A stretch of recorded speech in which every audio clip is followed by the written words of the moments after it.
It's Toy Pizza, back for another unboxing video. This one is very special and a little bit rare. So let me just pop this sucker open. Hopefully I don't stab myself. And I will show you what mysteries from across the seas have arrived for me. You know it's authentic because you can see Japanese kanji right there. This is something I've been eyeballing for a very long time.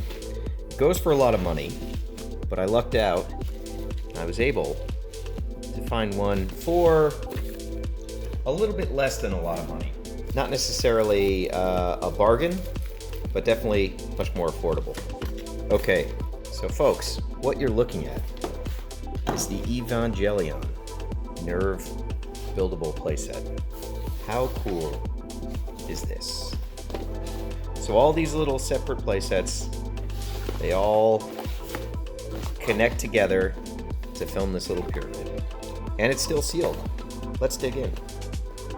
Let's start with playset number one. Now obviously, I love little mini playsets, and I love tiny little minifigures. This collection has both those things in spades, so very excited about that. With most kind of candy toys, you're gonna open up the box to find your instructions. It also seems like each playset has a little action feature, so we can test that out as well. Now, I don't know how many of you are Evangelion fans, but it's a fantastic,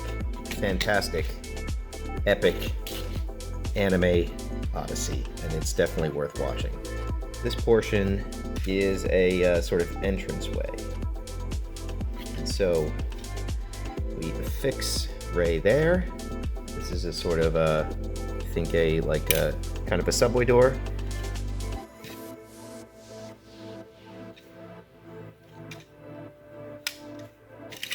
And this is the action feature here. So you can have Ray walk up the escalator, or have the escalator work with Ray. And then it does all fold up into one portion of the pyramid. Set 2, here it is. Oh, and here's a great shot of all the different playsets and the different characters you get. Asuka and the 7th Proving Ground. And the name of playset number 1 is Ray and the Terminal Gate. So that is a sort of entryway, as I thought it was. Now, if you haven't already, you absolutely should watch Evangelion. It can be a little difficult to understand what to watch with all the different remakes and things that there are. It's a little confusing. What I recommend is you watch the original animated series first, and then watch the 3 movies, and then you can go back and watch the remixes. I think the original series, even though it sort of ends rather abruptly, is the best starting place, and you should watch it in its entirety, so you know what you're actually looking at when you get to some of the remakes, of which there are quite a few. I'm also looking forward to seeing the 3rd film, which I believe has come out in Japan, but no plans have been announced yet for the US. This is our Asuka playset. Looks like we can kind of put her in here, and then when her hair is not preventing it from closing, we can seal her in just like that. There's also a little connector port here for the other half of this playset. So slowly starting to build our NERV pyramid. As you can see, there's also little vending machines right here. That's kind of cool. Let's move on to 3. This one is really cool because it has one of the Eva units, or the head of one. So this is Shinji and the 7th cage. The directions are printed so darkly, I can barely make out what's in the photos. But I believe this is correct. I think this is a bed for Shinji. Very, very cute. And these minifigures are really quite adorable. Let's see if I can get it to focus on here. There we go. Very cute. Number 3, I believe, connects right here, if I'm not mistaken. Yeah. So you start to see how this gets built out and how these all interconnect.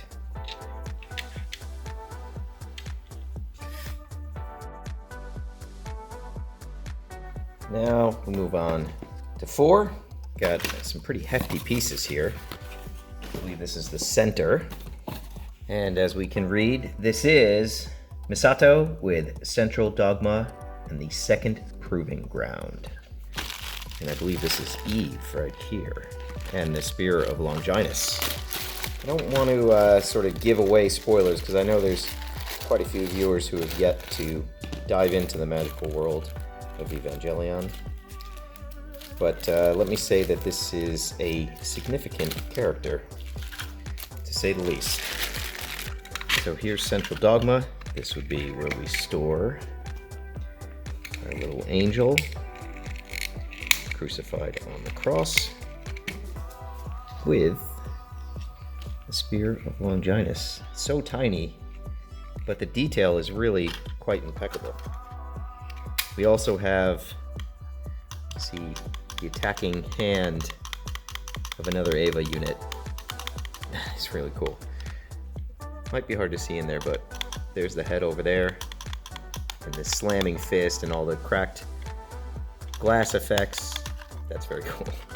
Now if we return back to the main units, I believe these two connect together somehow. Ah, okay, here we go. So this snaps here. This snaps here. You really need set 4 to kind of get your bearings for everything else. And then snaps here. This one snaps here. And you start to see how this little fortress is populated. It's a lot like a busy town, Richard Scarry. Okay, that leaves us with only one final playset. We got number 5. We're going in. This is the literal tip of the pyramid. I think we know whose office this is going to be. This is Gendo and the first official announcement place. Which, not great copywriting, but he even comes with a desk. Look at that. Incredible. So you get this nice little welcome sign. And you have Gendo at his desk with a sort of infographic so he can do all his Zoom conference calls.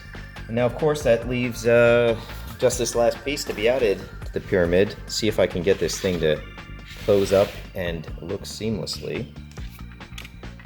But absolutely one of the best candy toy series ever made. This is just absolutely fine craftsmanship. There. Locks into place reasonably well. And then you get this great multi-layered look. Definitely reminiscent of sort of Polly Pocket and Mighty Max, and that's not a bad thing at all. So let's get a closer look at the insides of this, and then I will attempt to put it together to resemble a seamless pyramid, if that is possible.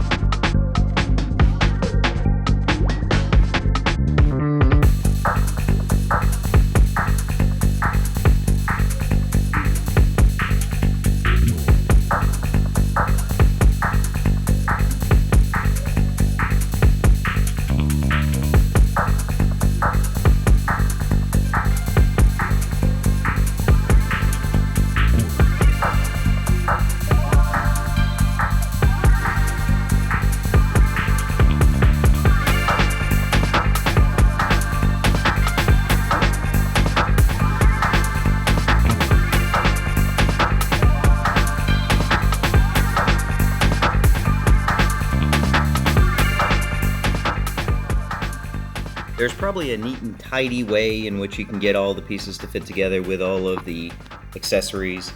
I was unable to do that, and I just kind of used brute force to cram it together, and some pieces are sitting outside here.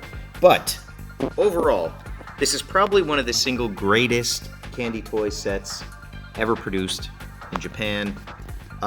If you had gotten these at street value, you know, $5, $6, $7 per set, when these were originally released, you got a hell of a bargain, because it's really fantastic, and the level of detail, even the paint apps on these tiny minifigures are pretty exceptional. So I think this is easily one of my favorite sets. If you can find one, absolutely worth it. These are going for about, you know, I see them around $300 to $350. That to me is a big chunk of change, and I paid quite a bit less than that, but there's no question this is really some of the finest craftsmanship you'll find for a category that is typically, you know, just toys you kind of throw away, more or less. So I'm a big fan of this. I think it's great, and I hope you've enjoyed watching the unboxing. Pizza out.